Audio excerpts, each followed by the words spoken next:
What up, guys? Another Adonis review, and today I'm going to do the Dark Picture Switchback VR game. And instead of going through like a positive and negatives of the game, I'm going to do kind of an overall synopsis of it, so you can get an idea of what you should expect if you get this game, and just kind of figure out if it's something for you. Now, of course, this is a PSVR 2 game, or VR game in whole. So right now, with the dawning of the PSVR 2, this is kind of one of the main, real, well done, made games that is out so far. So if you are looking for a game to kind of stack your library, and get the most out of your VR2, at the moment, this is kind of one of the best options you have at the time. So I want to explain what you should expect if you decide to throw down money and buy it, and if you've never played the first one. Now, this really is a sequel of sorts to the first one, which is called Rush of Blood. Now, if you don't know this and you never played, these are all kind of divergence off of the main, I guess, Dark Pictures games. Rush of Blood heavily focused all of its maps and areas you go to off the Until Dawn game, which is like a really cool kind of choose your own story game where you try to not kill off every camper as crazy shit happens around you. And that follows the trend in this game, where basically the levels are divided into different parts for each one of the games they've kind of had come out in the past, 2 or 3 years or whatever it's been. So like Man of Medan, Little Hope, The Devil in Me, I think, and House of Ash. So it is pretty cool. That's one of the things I really like about it, I think. As you can see, this is one of the first levels. It's based off the Man of Medan game they have, which is based on like a ghost ship. The Little Hope is kind of based off like a haunted village or town or little town or something like that. And like the House of Ash example is like you take place in a cave, shit like that. And they all have their own different scenarios and whatnot. So I think it's pretty neat. Like I said, the first one, Rush of Blood, which was for the PSVR 1, was focused on Until Dawn, following kind of like what that game's monsters were, and that's how this one follows. So that is one of the main things I really like about it. I do like how they divide it, so you get a real taste of different areas based off those games, and not just whatever they decide to come up with, which I think is kind of nice. Another thing that's pretty cool about it, or I guess just get a base of the general game. If you, of course, have no idea at all, that'd be a good place to go as well. As you can see, this game, the best way to explain to somebody, the more I play it, if you've ever been to Disneyland and rode those like Peter Pan rides, or almost any basic ride, and the general outset of how they make rides in Disneyland, where you kind of sit in this trolley cart and you go kind of through like a story of sorts, and shit kind of pops out at you as you kind of traverse through this little storybook land.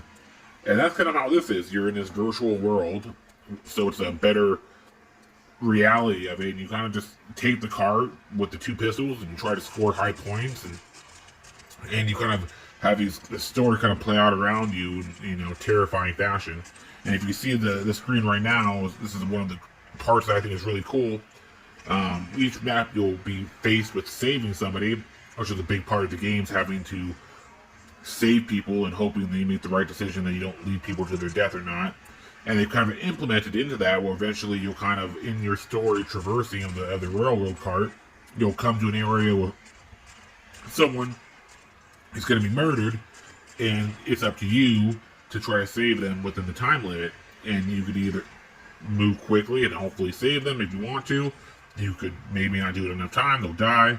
Or you can just let them seal their fate, not do anything, and just let them die and call it a day. But you have to solve this kind of little shooting puzzle to do it.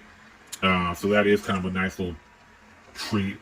Personally, I wish they did a little bit more So I think you have 4 games worth of people in it. And I think they kind of divided into like 2 levels per game. So that means you only get to save 2 of the people or see 2 of the people within it. And there's obviously more characters. So I wish they kind of maybe brought it up. I think if they did that more often in these games, if they, within the ride had, 4 people at certain times, twice a level had to save somebody, I think that would be cool. I wish they didn't just save it, one time at the very end of the level or something like that. But regardless, it's a cool little thing to add.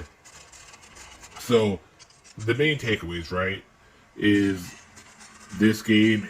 If you've ever played any of those games based off the Dark Pictures Anthology, I think you'll like this. It's a great horror game to get. It's a great game to get for the VR. But it really is a novelty game.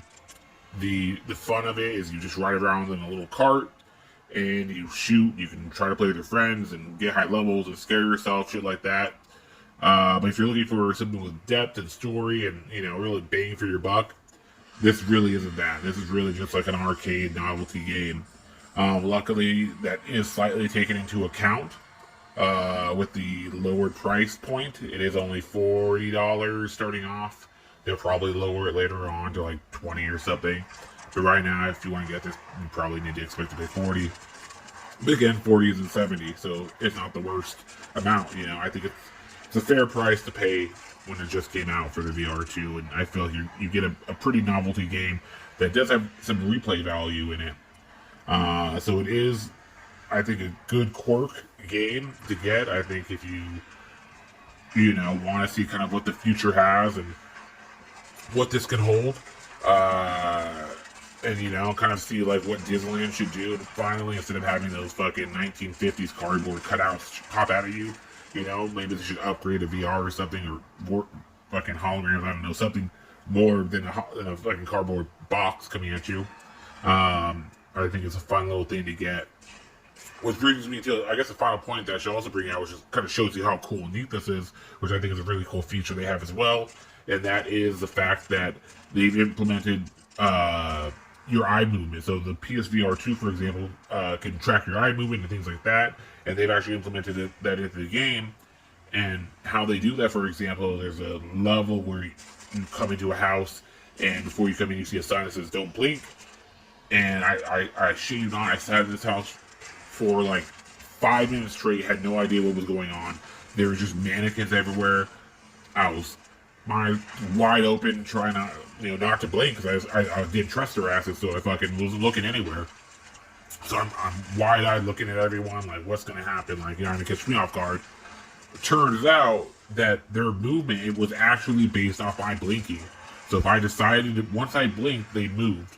So I had to blink to make the game move forward and to get the level to continue, which really just, I think, is a cool little neat way that they've implemented small things that you would never even think of. So like I said, guys, it's a pretty cool game, but like I said, it's just a fun novelty game. So if you're planning to get, Skyrim level of gameplay and money out of it, you're not going to get it. But if you want to spend some money to have a cool little quirky game, it's probably neat as showing off Beat Saber for the first time in VR, but will definitely scare the shit out of friends that you bring over. I think it's worth doing. I mean, look at this fucking screen; it's fucking terrifying. I haven't seen that in VR. Sometimes I bless my fucking heart that they don't go all out, because they could really get you in some scary shit if they really felt like it. So hope this helps. If you've been thinking about buying this and gives you some perspective on what you're gonna get, later, guys.